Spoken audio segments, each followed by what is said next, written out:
Salut à tous, je suis ravi de vous retrouver pour cette nouvelle vidéo. Aujourd'hui, on va prendre un moment ensemble pour analyser la situation de l'or dans le monde.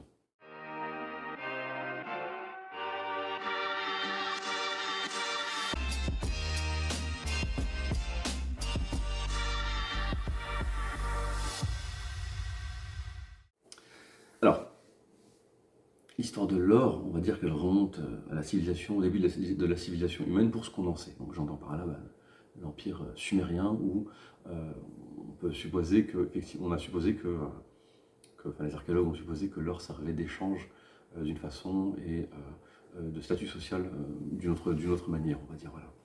Et sans aller jusque-là, donc jusqu'à l'Empire sumérien, beaucoup plus récemment dans notre histoire, j'ai plutôt parlé de l'Empire romain, parce que je trouvais que le parallèle avec notre époque d'aujourd'hui est assez intéressant.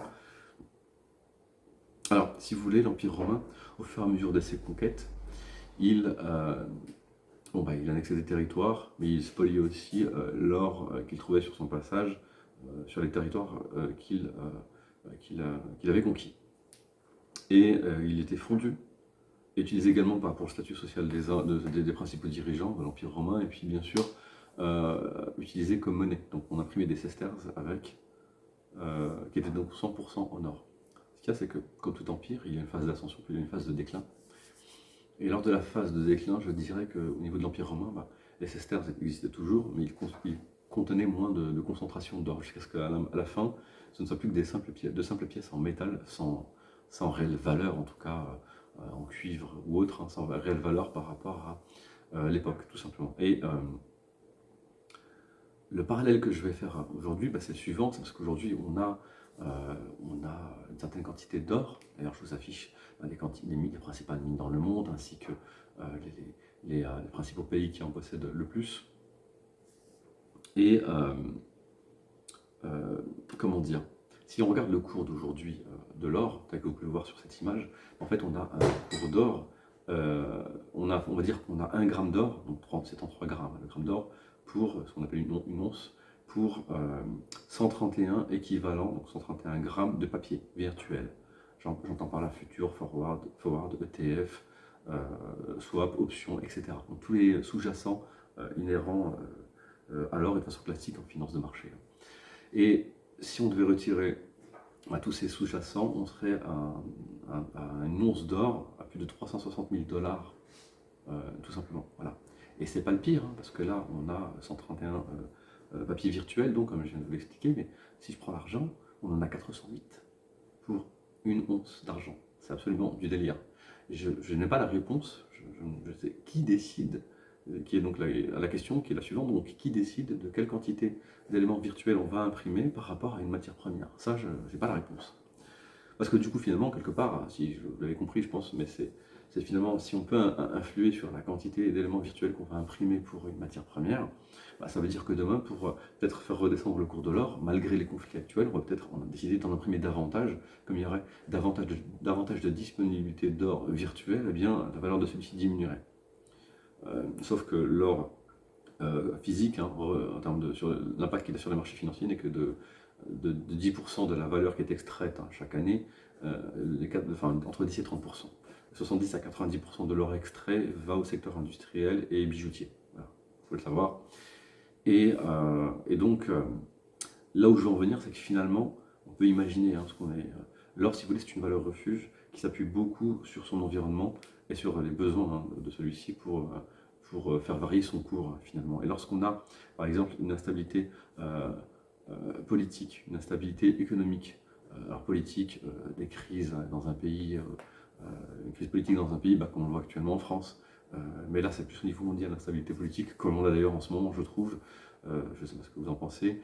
L'instabilité, on a eu également, notamment depuis la post-Covid, on va dire, où beaucoup d'économies ont pris cher du fait qu'elles ont été finalement en arrêt, et que ça commence à se faire ressentir davantage aujourd'hui pour certaines d'entre elles, plus que d'autres.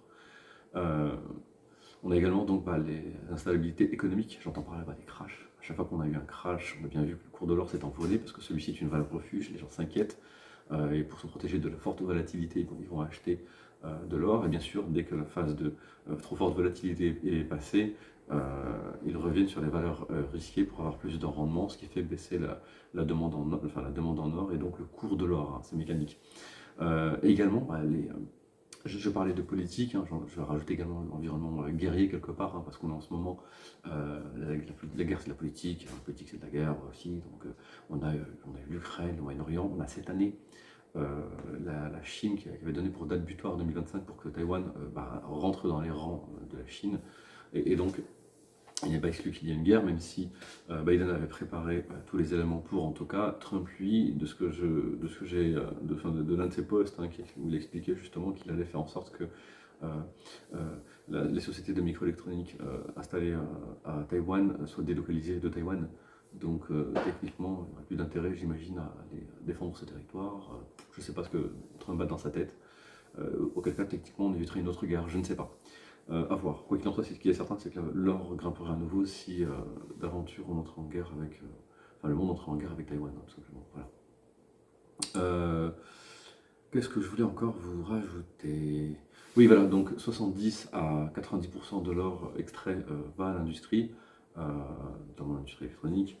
Le reste, c'est pour l'industrie bijoutière, hein, l'industrie électronique et bijoutière, bien sûr. Le reste, c'est à destination des épargnants, comme vous et moi, qui souhaitons posséder de l'or physique, et ce qui est une bonne chose en soi, et donc à l'industrie également financière. Un exemple comme ça, vous donnez, hein, si vous êtes dans les années 20, donc au début du siècle dernier, vous possédiez $1 million en or, et que vous ne le dépensez pas, on imagine, hein, et vous ne le dépensez pas. Aujourd'hui, vous auriez possédé une fortune de 90 à 100 millions de dollars. Et à l'inverse, si vous l'aviez possédé en dollars, aujourd'hui, vous aurez tout perdu. Vous n'aurez plus que quelques milliers de dollars en termes de valeur. Voilà. Donc l'or est une vraie protection contre l'inflation et l'augmentation naturelle du coût de la vie, qui est une inflation en soi. C'est vraiment qu'on parle d'inflation quand on le sent parce que ça monte brutalement, et puis, mais le reste du temps, en soi, depuis entre le début du siècle dernier et aujourd'hui, le coût de la vie a largement augmenté. Il ne nous fallait que quelques cents à l'époque, au début du siècle dernier, pour acheter des bonbons aux États-Unis. Aujourd'hui, il faut des dizaines de ces cents, hein, pour voire de dollars, hein, pour pouvoir acheter des bonbons. Voilà. Qu'est-ce que je voulais vous dire? Donc ça, c'est l'état actuel du marché. Voilà, on est sur donc $2800 les 33 grammes, et ce qu'il y a, c'est que le pic du gold, il a déjà été atteint, comme pour le pétrole. Comment est-ce qu'on le sait? On élimine les industries minières qui vont nous remonter les découvertes de gisements qu'elles font. Et il se trouve qu'elles en font de moins en moins. Et aussi que la concentration en or diminue. Aujourd'hui, il faut retourner 1 tonne d'or pour extraire 1 gramme. Je ne sais pas si vous imaginez 1 tonne d'or. Pour votre bagnole, si elle fait 1 tonne, si c'est une trop grosse bagnole, bon voilà, vous avez quand même une idée quand même, hein, pour trouver un petit gramme. Voilà, c'est absolument effarant de voir à quel point finalement ça retourne la nature, ça détruit la nature, hein, sur le moment quand on le fait. Et donc la concentration est de plus en plus faible. Et donc ces industries minières qui font remonter ces informations à la finance de marché, donc elles sont publiées, et on se rend compte que le pic du gold finalement est passé. Alors on a toujours des découvertes qu'on fait ponctuellement. Nayib Bukele au Salvador a récemment annoncé qu'il a fait de nouvelles découvertes de gisements. Alors en plus, je suis investi déjà à fond dans le Bitcoin, alors ça va bien l'aider. Et là, on a la province du Henan en Chine qui vient d'annoncer qu'elle a également trouvé un super gisement de 1100 tonnes d'or. Voilà. 1100 tonnes d'or, c'est vrai que c'est un méga gisement, parce qu'il faut savoir qu'on extrait chaque année entre 3000 et 4000 tonnes d'or. Alors ça veut dire qu'après la Chine, hein, c'est très très forte aussi, elle serait capable, donc en l'espace de quelques mois seulement, d'extraire complètement toute cette quantité d'or nouvellement découverte.